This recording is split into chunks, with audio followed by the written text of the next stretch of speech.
These are my daughters. This is Bella, and this is Ari. So they just sang tonight. Did you guys see it? Can you see it back here? I was kind of a mess. I went back to say, like, I'm proud of you before we went on. I went, I'm so proud of you, God. And I had to run away, so I ran away.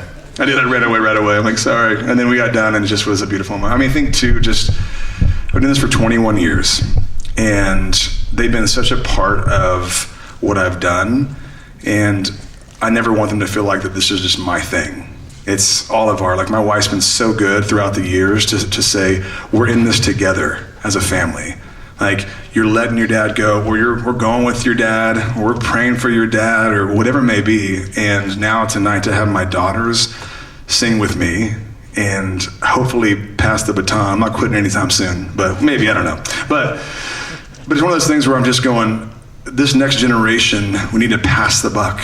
You know what I mean? It's like, I don't want to hold on to something so tight that we're missing this next generation. And this is the next generation that I want to pour into, and their friends and the people that are pursuing what God has called them to do, and to help, in a sense, share all my mistakes for 21 years. So things that I've learned, and those bad things, and the pitfalls and the pivots and all those things, but also the things that God's taught me through those things too. So it's incredible to be able to do that now. So anyway, yeah, that's it. I just want to say hi. Hi, friend. Hi, friend. Okay, I'm going to try not to cry doing this. And Jeremy, I'm going to go with the girls because I'm so in love with them. I know it's easier to talk about each other. So Bella, can you say something that you love about getting to do this with Ari? And Ari, can you say something that you love about getting to do this with Bella? Not quite as tall as you. Oh, shoot. I get as emotional as he does, though. I think one thing with this song in particular, or this performance that we've gotten to do, me and Ari sing all the time together at the piano and doing worship, and we love it, and our voices go so well together. But I think with this song in particular, I think what's been really, really cool to watch is her just gain so much confidence through it, and just in stepping into just being her own self, as he was saying, just seeing it's singing is such a mental game, and just watching her push through that and step through that, and then just nail it, have so much confidence and so much joy, and just being able to look over and be oh my gosh, I'm doing this with my sister, my best friend. It's really, really sweet and encouraging and inspiring, and yeah, for sure. She said a lot of what I was going to say. That's something of having a best friend that feels like a twin. We literally say the same thing all the time.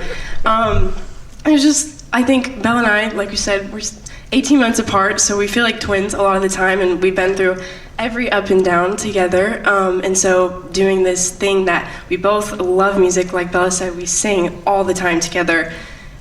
We teach each other, we learn and grow together. So I think having this really incredible opportunity to learn and grow with my best friend and my sister is the best thing. And she's the best big sister. So whenever I'm feeling worried or I need help with harmonies or something, she's always incredible at doing all those things. So, yeah. Love it. We have a question in the back. Go ahead. Yeah. Okay, I want all three of you to answer, starting with Jeremy. Who's your biggest musical inspiration? That's a tough one. I would say, honestly, when I look back, there's been a couple people that stood out to me, just in their heart and their songs and just the way they ministered. One was Mylon Lefevre and Broken Heart. Do you remember them? Okay, so that's old school. I remember what I loved about him is he actually would sit up and preach the gospel every single time he'd play. I love that. That's old school. I'm old, I'm telling you. But also Stephen Curtis Chapman.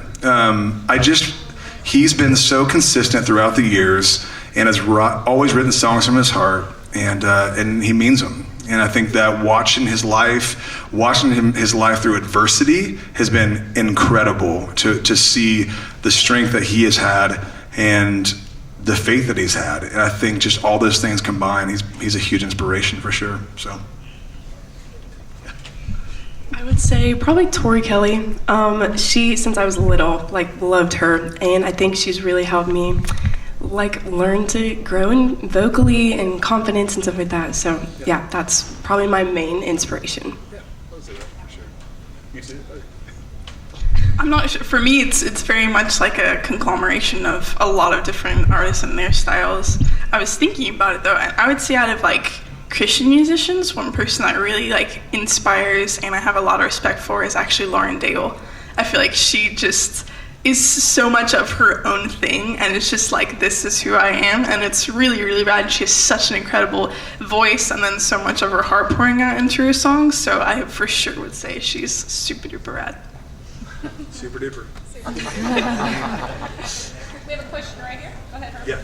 Jeremy, what kind of advice have you given them along the way? Maybe mistakes that you've made that you want to learn from and help pass on? I think, first of all, is don't get into music. I'm just kidding. I do remember Ari coming to me when she was 12, and she was like, Dad, I don't want to do what you do. And I'm like, it's okay. We've never pushed our kids to do music. I mean, learn an instrument, you know what I mean? Because we figured they'd probably be musical, because my wife's musical as well, so we're like, you learn an instrument. But we never wanted to push them to do music. And about a few years later, she's like, Dad, I want to do music. That's what I want to do. And so I think a lot of it has just been just the encouragement of, you work really hard at what you've been given. It's like, let God open the door and be faithful where you are. There's one thing to have ambition and to strive, and one thing just to work hard and be a good steward. And I've always been like, you work hard and be a good steward of what God has given you. Don't be ambitious. Don't try to strive, because those things, you'll have no peace and have no joy. I've done it. I've done it in my career. I've been ambitious, I've strived, all those things, and I had no peace and no joy. And so it's those pitfalls of saying, like, just work hard and be faithful where God has you, and let him take you to the next step. You know what I mean? So